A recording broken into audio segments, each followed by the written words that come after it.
Başka bir mesele. Biz büdcə məsələləri burada müzakirə olunanda bu təklifləri pərakəndə şəklində səsləndirmişdik. Amma biz təklif edirik ki, büdcəyə nəzarət sizin gözünüzün qabağında çox bərbad halda olduğunu biz çıxışlarımızda göstərdik o büdcə məsələsi müzakirə olunurkən. Büdcə üzərində nəzarət mexanizmi yoxdur. Ona görə təklif edirik ki, parlamentdə hər komitədən bir nəfər daxil olmaqla büdcəyə nəzarət mexanizmi yaradılsın və büdcəyə parlament deputat qrupunun nəzarəti olsun. Bu nəzarət qrupu yaradılsın və bu da bizim iş planımıza daxil edilsin. Digər bir məsələ, təklif elədiyimiz gündəliyə salınacaq məsələlərdən birisi də yenə dəfələrlə təklif eləməyimizə baxmayaraq bu daxil olmuyor. Amma yenə sizin də şərh vermək istədiyiniz və vacib saymadığınız bir məsələni diqqətə çatdırmaq istəyirəm. Son seçkilər, bələdiyyə seçkiləri Azərbaycandakı olan ən bərbad seçkilərdən birisi idi və o gerçəkliyin təzahürü idi. Nəhayət biz ortadan çəkildik və bu YAP xalqla üz-üzə qaldı və heç xalqa da ehtiyac yox idi axı. YAP üzvlərinin əli bir-birinin yaxasında qaldı. Deyirsiniz ki, orada olan deputatların, iki müxalifət deputatının ərazisində olub, bəli. Çünki həmin ərazidə, həmin insanlar öz haqları uğrunda mübarizəyə qalxıblar. Həmin deputatların fədakarlığı sayəsində, həmin deputatların məhz seçki saxtakarlığının qarşısının alınması ilə bağlı fikirləri sayəsində, çıxışları sayəsində, mövqeləri sayəsində. Doğru deyirsiniz. Bir icra başçısı işdən çıxarıldı güya seçkidə baş verən qanun pozuntusu ilə bağlı. O nümunə idi. Onun timsalında bütün icra başçıları onun günündədir və ölkədəki seçkilərin demək olar ki, əksəriyyəti saxtalaşdırılıb. Siyavuş Novruzov burada dedi ki, ölkədə azad və ədalətli seçkilər keçirilib. 93-cü ildən indiyə qədər ölkədə olan seçkilərin hamısı qeyri-azad, qeyri-ədalətli seçkilər olub, saxta seçkilər olub və heç bir beynəlxalq standartlara cavab verməyib. Bunu biz müxalifət olaraq dəfələrlə bildirmişik və eyni zamanda beynəlxalq qurumlar da burada olan seçkilərlə bağlı heç zaman ədalətli seçki keçirilib fikrini işlətməyib. Buradakı nöqsanlardan danışıb və o seçkiləri tənqid edib. Amma bu son seçkilər onu göstərdi ki, Azərbaycandakı bu seçki praktikası Azərbaycanı çox pis vəziyyətə qoyub və qoymaqdadır. Bu davam eləsə, mən sizi inandırıram. Bu ölkədə vəziyyət həddindən artıq pis olacaq. Ölkədəki bu durumdan çıxmanın tək bir yolu var.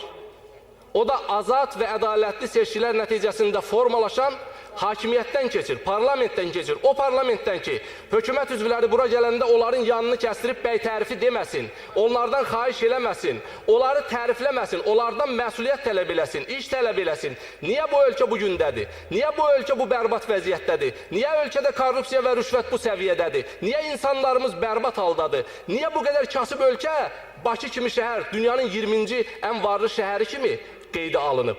Bəs hanı, bəs onun insanları axı minimum yaşamaq imkanında deyirlər. Və biz hesab edirik ki, ölkədə azad və ədalətli seçkilərin keçirilməsi bu ölkənin yeganə xilas yoludur. Ona görə də seçki komissiyaları yenidən təşkil olunmalıdır, seçki məcəlləsi dəyişdirilməlidir və nəhayət bu seçkilər hakim partiya YAP-ın nəzarətindən çıxarılmalıdır. Kiminsə xeyrinə yox, paritet əsasda bütün tərəfləri razı salan, qarşılıqlı etimad əsasında formalaşan komissiyaların nəzarət əsasında nəhayət bu ölkədə ədalətli, normal, demokratik seçki keçirilməlidir. Və ondan sonra Azərbaycanın hardasa dünyada yaxşı bir yerindən və yaxud fəaliyyətindən və yaxud yaxşı demokratik bir ölkə olmasından söz açmaq olar. Yoxsa jurnalistlər haqqında da, ölkədəki korrupsiya, rüşvət haqqında da və s. və ilaxır. Biz burada danışacağıq. Orada bizim nümayəndələrimizin yaxası qalacaq o beynəlxalq qurumların əlində. Ona görə də biz hesab edirik ki, proporsional və majoritar seçki sisteminin keçirilməsi təmin olunmalıdır. Bəli, referendum yenidən keçirilməlidir. Ötən referenduma heç bir ehtiyac yox idi. Biz hesab edirik ki, ölkənin taleyi indi keçiriləcək referendumdan asılı olmalıdır. Məhz ölkədə bu seçki məsələsi ilə bağlı referendum keçirilməlidir. Həm majoritar, həm proporsional seçki sistemi bərpa olunmalıdır və biz hesab edirik ki, Müsavat Partiyası olaraq burada millət vəkillərinin sayı 201-ə çatdırılmalıdır. Bu bizim təklifimizdir. Növbəti məsələ. Parlament televiziyasının bərpa olunması və yaxud təşkil olunması ilə bağlı Oqtay müəllim burada dəfələrlə söhbət gedib. Parlament televiziyası olmalıdır ki, bu xalq bu ölkənin tək YAP-ın diktəsindən çıxmasının heç olmasa şahidi olsun və görsün ki, yapı alternativ fikir var. Ölkədə, dünyada inkişaf alternativ fikirdən keçir. Qarşılıqlı sağlam mübahisələrdən keçir. Və o seçicilərə, o xalqa, o seçim imkanının verilməsidir ki, onlar baxsın ki, bu ölkədə doğrudan da onun haqqını deyən, doğrudan da onun haqqını savunan bir təbəqə var. Qoy demirsiniz, azad seçki keçirin və baxın görün bu xalq kimə səs verir. Bu xalqın heç 10% də yapa səs verməz. Bugün üzvlərinin sayını yarım milyondan artıq göstərdiyiniz Yeni Azərbaycan Partiyasının üzvlərinin 99%-i zorən yapçıdır.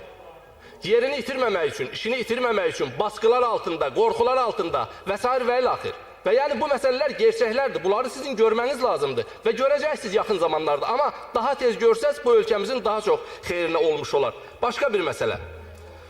Burada Pənah bəy həmin məsələni dedi, saxtakarlıqdan danışırıq. Bu parlamentdə qanun layihələri saxtalaşdırılıb və bizim həm partiyamız, həm Müsavat Deputat qrupu bununla bağlı həm sorğu, həm də Respublika Prokurorluğuna müraciət hazırlayırıq. Ölkədə çox böyük qanun pozuntusu baş verib. Dövləti cinayət baş verib.